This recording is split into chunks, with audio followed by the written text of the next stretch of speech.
It's so great to be able to wrap up this series that we've been doing the last few weeks called Trust Issues. And we've been learning about trust, about how to trust, how to put our trust in the Lord. In fact, that is our word for the year. The word is trust. So everybody say trust.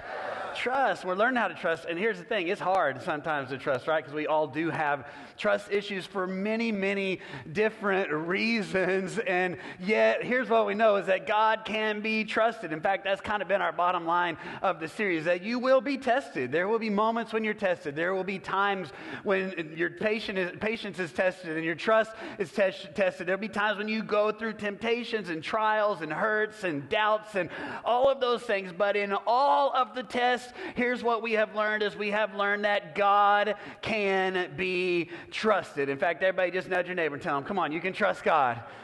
You can trust God. And we've been learning about that from this guy in the Old Testament, a guy named Joseph. Now, Joseph definitely had some reasons to have some trust issues because Joseph had some testing times in his life. I mean, we told you the story how God gave him a dream, and yet he didn't just go right into the dream. Like, his brothers were jealous because of the dream, and so they threw him into a pit. They sold him into slavery. He found himself in Egypt. He was falsely accused by the boss's wife for doing something he didn't do, but the boss believed his wife and threw him into the prison. He got into the prison. His friends said, when we get out, we'll remember you, but they got out. They didn't remember him. There he sat in the prison. I'm telling you, 28 years worth of testing that Joseph had to go through, and yet in the midst of all the testing, God was with him, that Joseph put his trust in God. And here's what we notice about Joseph as we wrap up his story is that much of the testing that he faced came about because of people in his life. People that he trusted, people who he should have been able to trust, people like his brothers, people like his friends, people like his boss, and yet their trust was broken. Come on, how many ever been through a time when someone that you trusted broke your trust? Come on, you know what I'm talking about, right? It happens. It reminds me of that joke, you all heard the joke before about the two guys who are out in, doing a hike out in the wilderness, and suddenly they came upon a big, giant black bear, and so the one guy started to run, but the other guy bent down and started to change his shoes, and the guy goes, what are you doing? He says, I'm putting on my running shoes. He says, you can't outrun that bear. He says, I don't have to outrun the bear. All I got to do is outrun you. Come on, right? How many know with people like that, who needs enemies? You know what I'm saying? And sometimes that's the way it is. It's our friends. It's the people that we know or that we are close to. It's family members. It's church members. It's people who we trust that sometimes break our trust and make it difficult. It's the reason so many times that we have trust issues. In fact, it reminds me of this verse in Psalm 55 where David is talking about this idea. And notice what he says in Psalm 55 and verse number 4. He says, my heart is in anguish within me. Anybody ever been there before? Like, my heart is broken. And he says, why is my heart broken? Well, in verse 12, it says, for if it were an enemy who were insulting me, I could endure it. If it were a foe who were raising himself against me, I could hide from him. But it is you, a man like myself, my companion, my close friend, with whom I once enjoyed sweet fellowship as we walked through the throngs of the house of God. In other words, David goes, man, if it was somebody that I didn't know and they hurt me or they broke my trust, like I didn't trust them anyway, so I could get over that. But it wasn't. It was somebody that I know. It was somebody that I love. It was somebody that I went to church with. It was somebody that I had a relationship with. It was somebody that I had trusted, and they broke that trust, and now my heart is broken. Some of you can relate to that today. That you had people that you know, that you love, that you trust, who have let you down or disappointed you, sometimes maybe even gone as far as to betray you, just like Joseph, his own brothers betrayed him, and your heart is broken, and it's difficult to trust. It's the reason that so many of us struggle with trust issues. And so today what I want to do is I want to talk a little bit about what do we do when trust is broken. And I want us to look at the story of Joseph. And I want us to look, there's several chapters that we're going to cover today. In Genesis chapter 42 all the way through chapter 50. We're not going to read all of that, but we're going to cover some things from those. And the first thing I want us to do is I just want us to see there are a few tendencies that we have when trust is broken. When someone hurts you, when someone disappoints you, when someone betrays you, there's kind of this progress or this progression that we kind of go through, and some tendencies that we have that we can see that Joseph goes through in the midst of the time when his trust is broken. So if you're taking notes, you can write them down. The first one is this, is that when trust is broken, here's what we tend to do so many times. We tend to go into protection. Everybody say protection. Go into protection mode, right? Somebody hurt me, so I don't want to be hurt again, right? So what do? I put up a wall. I put up a guard to make sure that I protect myself from being hurt again. And this is exactly what we see happen with Joseph. Here's Joseph. I'll catch everybody up on the story. It was his brothers. They're the ones that caused him all the trouble. He goes through all of this stuff. He goes into prison. His friends leave him there in prison. But finally, he gets out of prison. He interprets this dream for Pharaoh. Pharaoh puts him in command of all of Egypt, like he's the second in command of all of Egypt. There's this great drought, but Joseph knew about the drought because God spoke to him. They knew how to prepare for it. So Egypt is the only place that has any food or any grain, and all the surrounding countries are going through this incredible famine. And his brothers come to Egypt looking for food, and when they get there, they meet Joseph.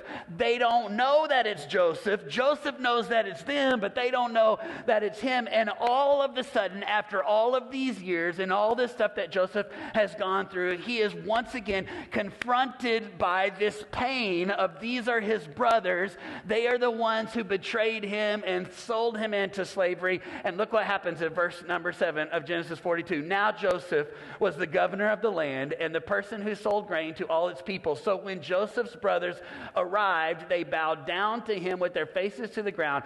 And as soon as Joseph saw his brothers, he recognized them, but he what? Pretended to be a stranger. What's going on here?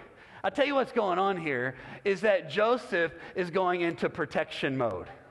He sees face to face the people who hurt him all those years before. And what does he do? He pretends that he doesn't know them as a protection mechanism against feeling the pain that he had felt again. Come on, right?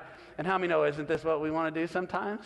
We've all been there before. Someone hurts us. We have a relationship that goes bad, that doesn't end well or whatever. And then, we're at H-E-B or we're at Walmart. We're getting our groceries. We're doing our thing. And suddenly across the store, come on, you see that person walk in. Come on, don't act like you've never done this before. And you're like, man, I ain't got time for this today. I don't want to feel this today. I don't know. Maybe I'm the only one as a pastor that's ever done this before. Like they used to go to church, they said bad things and hurt my feelings, and I hadn't seen them in a long time. I think I'll just duck down this other aisle and hope that they didn't see me. Come on, anybody ever done anything like that before? And what is that? It's protection mode. It's going into protection. This is what we do when trust is broken. Oftentimes, we want to protect ourselves from experiencing that kind of hurt or pain again. In fact, I like the way Rick Warren says it. He says, in every relationship, there are skunks and there are turtles. The skunks, when they get upset, they stink the place up. And the turtles pull themselves into a shell and hide anytime there is conflict. And here's what I know. There's definitely some skunks. I've known a few of those people. But most of the time, we tend to be more like the turtle. Someone hurts us. We have a conflict. We have a broken trust. And what do we want to do? We go inside to try to protect ourselves. I've done this, so many times. I remember when I first started out in ministry, I was only 24 years old as a lead pastor. And I remember there were some misunderstandings and some hurts and some things that didn't go my way. Some of it was maybe even my own insecurity and my own immaturity. But I remember pulling into myself, not wanting to allow anyone close because I didn't want to get hurt again. And this is kind of the tendency. We start with protection, but here's the second thing that tends to happen when we go through those moments where trust has been broken. Sometimes we move from protection to the second one, and that is suspicion. Someone has broken our trust. And so now what do? We begin to be suspicious of that person. And sometimes not just that person, but all the other people too. In fact, this is kind of what happens with Joseph in Genesis chapter 42 and verse 9. Look what it says. And although Joseph recognized his brothers, they did not recognize him. And then he remembered his dreams about them and said to them, "You are spies. You have come here to see our land that is unprotected." Now, I don't know. When I would read this, I would think, well, Joseph's just bitter and mad at his brothers, so he's kind of like messing with him and being hurtful to them. But I started thinking about it more from this perspective of he was hurt by his brothers, and so what was really going on? That caused him to be suspicious. What are y'all doing here? Are you here to hurt me again? And isn't that what happens so many times when someone breaks your trust or hurts you? You tend to be suspicious of them, sometimes even reading into things that they really didn't even mean to be hurtful, but you read into them, you take them the wrong way. They say something, they post something on social media, you think it's about you, it wasn't even really about you, but you have this cloud of suspicion all around you, not just about that person, but also about other people, right? It can even get to a point where someone broke my trust, and so now I'm suspicious of everyone. And I'm not going to trust anyone. Someone hurt me, that means all people are untrustworthy. Ladies, some man hurt me, that means all men are bad from now on. Right? A family member did you wrong, that means no family members can be trusted. A church member, another Christian, a pastor disappointed you, that means, man, all Christians are bad, or all churches are bad, or all pastors are bad. And we go into this suspicion mode, constantly looking for offenses. And it all goes back to that trust that was broken, that hurt that was in our heart. Starts with protection. Then we move into suspicion. And if we're not careful, we can move into this third one, and that is isolation. That protection mode will many times lead us into a suspicion mode that eventually leads us into this isolation place. In fact, here's Joseph, and through this series of events, he doesn't trust his brothers, and so he says, hey, go back and get your other brother, my youngest brother, Benjamin, and make sure he comes back to me. So they go, and over a period of time, they bring Benjamin back, and now they're standing before Joseph again in Genesis 43 and verse 29, and it says, and as they looked about and saw his brother Benjamin, his own mother's son, he asked, is this your younger brother, the one you told me about? And he said, God be gracious to you, my son, deeply moved at the sight of his brother. Look at this. Joseph hurried out and looked for a place to weep. And he went into into a private room and wept there. What was happening? Joseph was going, I can't deal with this. I got to go be by myself. I got to get into a private place. I got to get into a place of isolation. And this is what happens so many times when someone breaks our trust. We want to protect ourselves. We get real suspicious about everyone else. And if we stay in that mode for long enough, it eventually leads us to this place of isolation where we just shut everybody else out. And here's the truth, is that those times when trust is broken, those are lonely places, right? But there's no more lonely place than that place when you isolate yourself and shut everybody else and stop trusting. In fact, that's where some of you are today. You've been hurt. Someone did something, said something, broke your trust. Maybe they meant to, maybe they didn't, but it hurts you. And you've been living in this protection. Oh, I got to protect myself. And I'm suspicious about everything and everybody. So much to the point where I isolate myself, and you're in that place of isolation, and you're lonely, and you're hurting, and you're miserable. You don't trust anybody. So what do we do about it? What do we do when trust is broken? Well, I think we can see some things from Joseph. In fact, today, usually I tell you what to do. Today I'm going to tell you what not to do. In fact, if you're taking notes, I just want you to see 3 things not to do when you find yourself in a place where trust has been broken. Write these down. Number 1, here's the thing. Don't let your heart become hard. Here's the tendency to isolate ourselves, to get suspicious of everyone else, and to let our hearts grow hard. But notice Joseph. Yes, he struggled with, oh man, I want to protect. I kind of be suspicious and isolation. But even in all of that, we see in Genesis 43 that Joseph kept his heart tender. He kept his heart soft. Check it out in verse 43. Then Joseph hurried from the room because he was overcome with emotion for his brother, and he went into the private room where he broke down and wept. I want you to notice this. He broke down and he cried. Guess what? You don't cry when you have a hard heart. You know what that tells me? The fact that he broke down and wept, that tells me that even though he was dealing with this broken trust, he was dealing with this hurt, deep down inside, he had kept his heart tender. He had kept his heart soft enough that he was able to cry out to God. In fact, it reminds me of what the proverb writer says in Proverbs 4 and verse 23. It says, above all, that we should guard our heart. Everybody tell your neighbor, guard your hearts.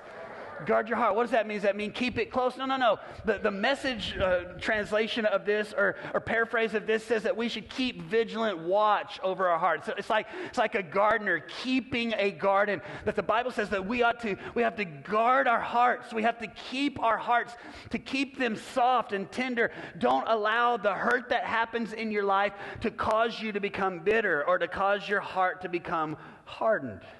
Why? Because the Bible says that your heart, out of your heart flows your whole life. Your heart is the wellspring of life. So whatever's happening in your heart, that's what's going to be happening in your life. In fact, the Hebrew writer says it like this. Check this out in Hebrews 12, verse 15. Watch out that no poisonous root of bitterness grows up to cause you trouble, corrupting many. What is he saying? He says, hey, don't let bitterness get in your hearts. It's easy sometimes when you've been hurt and when you're suspicious and when trust has been broken, to allow your heart become bitter and to become hard. But he said, don't let it happen. Don't let it get inside of you. Why? Because the bitter root will eventually grow into a bitter fruit.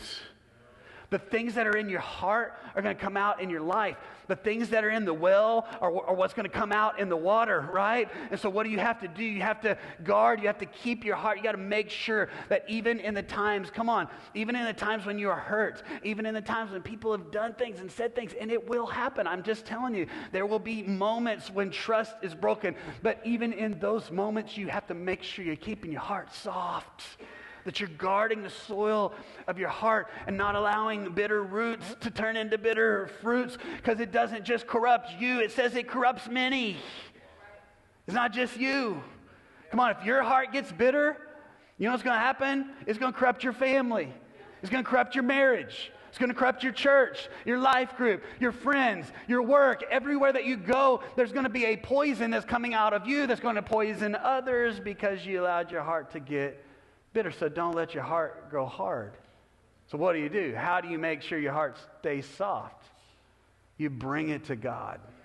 Amen. Whatever the hurt, whatever the pain, you bring it to God. That's what Joseph did. He got alone and he got with God. He wept and he cried. Reminds me of King David. We know King David as a man after God's own heart. Why was he a man after God's own heart? Was it because he was always right? No, man, he messed up. He made some mistakes, but what did he do? He always came to God. You read the Psalms, and over and over and over in the Psalms, you hear him crying out to God, bringing his hurts, bringing his struggles, bringing his pains to God, being vulnerable with God. Here's the thing. You don't have to share everything with everybody. You probably shouldn't share everything with everybody. Come on. Some of y'all need to tell your social media about that. You know what I'm saying? But you can share everything with God. And so maybe your heart has been broken. Maybe you are hurting. Maybe you're angry. Maybe you're struggling with some mistrust and some issues. You bring those things to God, and he's not going to reject you. He's not afraid of those questions. He's not afraid of that stuff that you're going through. He receives those things, and he brings healing. This is what David did in Psalm 6 and verse 3. He says, I am heart sick. I am sick at heart. God, when are you going to restore me? In Psalm 73 and verse 21, he says, I realized that my heart was bitter. bitter. I was all torn up inside. I was foolish and ignorant, and I have seemed as senseless as an animal to you, but yet I still belong to you. You hold my right hand. You guide me with your counsel. You lead me in your glorious destiny. Whom in heaven have I but you? In other words, he goes, man, I was bitter and hurting in my heart, but what did I do with that bitterness and that hurt? I brought those things to God and let him bring healing in my heart. So don't let your heart go hard. Number two, what do you do when you've had trust that has been broken? Write this down. Don't confuse forgiveness with trust. I want us to just let this one sink in for just a minute. Oftentimes we think of forgiveness and trust as the same thing because they are similar, but they're not the same. And just because you forgive someone doesn't necessarily mean that you trust them. There's a difference. We see this with Joseph. In Genesis 43 and 44, Joseph forgives his brothers, but then he puts them through this series of tests. You can go and read it. There's several different things that he has them do. I always got confused about this because I always thought Joseph had his heart right, and then I was like, why is he doing this to his brothers? Until I started realizing it wasn't that Joseph didn't forgive, it was just that Joseph didn't yet know if he could trust. And so he had to put him through some tests to see if he could trust them. Why? Because there's a difference between forgiveness and trust. And here's the thing is oftentimes we withhold forgiveness because we're not sure if we can trust the person, right? And so we miss out on the freedom that comes from forgiving because we're waiting on them to be able to receive and earn the trust. But there is a difference. In fact, let me just tell you a couple differences between forgiveness and trust. First of all, forgiveness is given. You give forgiveness to others. Trust is something that is earned. They have to earn it. Here's the thing. Forgiveness is about you. It's about, will you keep your heart right? Come on, right? If I forgive someone, it's about me keeping my heart right. But trust is about the other person. Will they demonstrate that they are worthy of my trust? Forgiveness is immediate. That when someone wrongs you, the Bible calls us to forgive like Jesus forgave, and that we forgive people immediate, right? But trust takes time. It takes a while for people to earn back, to prove again by their actions over a period of time that they can be trusted. Forgiveness is free and unconditional because it's based upon the grace of God that He has given to us, right? But trust requires consistent evidence of change. Forgiveness is, listen to this one. Forgiveness is about releasing. I release the other person. Trust is about restoring. The other person has restored the trust. Think about it like this. If someone owed you money and they didn't repay you, you might forgive their debt, right? But you're probably not going to give them any more money again for a while, right? And that's the difference. Is that we are called to forgive unconditionally and immediately. That when someone breaks our trust, when someone hurts us, we immediately forgive them. But that doesn't necessarily mean we go right back into the same relationship with them, that we completely trust them. No, forgiveness is released, but trust has to be restored. And here's my point on this, is that if we understand this, then we will no longer hold back our forgiveness while we're waiting on the person to prove that they can be trusted. Instead, we will trust, or we will forgive immediately and receive the freedom that comes from forgiveness. And then we will also learn that, hey, the relationship can be restored, but that person is going to have to do some things to change their actions before that trust can be where it was before. Come on, I'm teaching you some good stuff this morning, right? And so here's the thing, is when trust is broken, here's what we do. We make sure our hearts stay right. We don't let our hearts grow hard. We don't misunderstand the difference between forgiving and trusting. But most of all, here's the key. We don't stop trusting. When your trust has been broken, here's the tendency. Stop trusting. I can't trust anybody else. And here's where it's really dangerous, is that sometimes someone broke your trust and you even get to that point of, I can't even trust God. They hurt me, they did that, so that must mean God is untrustworthy. I prayed and prayed and prayed, God didn't answer, so I'm not going to pray anymore. I went to church, did the stuff in the Bible. My life didn't go the way I wanted it to go, so I'm not going to do that anymore. I'm not going to go to church anymore. I was around church people. They hurt me, so I'm not going to trust church. I'm not going to trust God. I'm not going to trust anybody anymore. And that's the dangerous place. This is where so many people are in our world today. I think that's why this series is resonating so deeply with so many people, because there's so many tests. And there are a lot of reasons to have some trust issues. But even though you will be tested, God can always be trusted. Even when others hurt you. Come on, God, He will not let you down. I'm reminded of what Paul said in this passage in 2 Timothy 4 and verse 16. He's talking about he had to go on trial for being a Christian. And he says, at my first defense, no one came to my support. Everyone deserted me. May it not be held against him. In other words, he forgives them. But then he says in verse 17, but the Lord stood at my side and gave me strength. What is he saying? He's saying, everybody else broke my trust. Nobody else was there for me. But guess what? God was there. Joseph could have said a very similar thing. My brothers, my friend, my boss, they all broke my trust. None of them were there for me. But over and over and over, you see it through the scripture. 4 different times in Joseph's story, it says, but God was with Joseph. No matter the hurt, the struggle, the pain, you can always trust God. And here's the thing. When trust is broken, yes, sometimes it can lead to protection. Sometimes it can lead to that suspicion and that isolation. But if you will allow it to, it can actually lead to greater connection with God. That when others are not trustworthy, come on, He invites you to come into deeper relationship with Him. He invites you. He says, come on, you can trust me. If you'll come to me, I have plans for you. I have purposes for you. You can trust me with your life. And so some of you are here today and your heart has been broken. People have broken your trust, and it's hard to trust others, but God is inviting you, and He's saying, hey, don't get into that protection and that isolation and that suspicion. No, let it grow to a deeper connection with me. In fact, in Psalm 34 verse 18, it says, for the Lord is close to those whose hearts are broken. If your heart has been broken today by people that you put your trust in, guess what? They can't bear the full weight of your life. But here's the good news. If your heart has been broken, that means God is close. Sometimes it's in the darkest times. It's in the most hurtful times. It's in the greatest struggles that God is the closest, and He invites you. In fact, He says it like this. He says, draw near to me and I will draw near to you. You can't always trust everybody else. Doesn't mean stop trusting people. I'm not saying that. Don't get that. I'm saying, hey, you got to work through those trust issues with other people, but in the midst of it, you can always trust God. He is trustworthy. Thank you for joining us online today. Make sure and hit subscribe to this channel and hit the bell for more notifications. We can't wait to engage with you this week.